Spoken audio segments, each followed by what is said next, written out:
সম্মানিত দর্শক মণ্ডলী, আদালতে কালো কাপড় চোখে বাঁধা কেন? ভাই সব, আদালতের গেটে ঢুকলে একটা মূর্তি চোখে পড়ে, হাতে দাড়িপাল্লা আর চোখে বাঁধা। অনেকে ভাবে এ আবার কি কাণ্ড, চোখ বাঁধা মানে কি কিছুই দেখা যায় না? আসলে ব্যাপারটা অন্যরকম।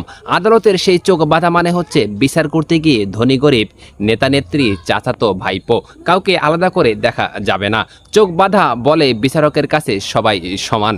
কিন্তু প্রশ্ন আসতে পারে, চোখ বাঁধা থাকলে বিচারক আবার কেমনে দেখে কে সঠিক কে ভুল? হ্যাঁ, এখানেই আসল মজা। আসলে ওই চোখ বাঁধা পুঁতি কি মানে বিচার শুধু আইনের দাড়িপাল্লা দিয়েই হবে, মানুষের চেহারা চাকচিক্য দিয়ে নয়। তবে মাঝে মধ্যে জনগণের মনে প্রশ্ন জাগে, চোখ বাঁধা বিচার কি সবসময় সমান হয়? কেউ কেউ আবার ঠাট্টা করে বলে, চোখ বাঁধা তো আছে কিন্তু পকেট খোলা থাকে। তবুও আমরা আশা করি চোখ বাঁধা আদালত মানে ন্যায় বিচার সবার জন্য সমান, আর সত্যের পাল্লা সবসময় ভারী।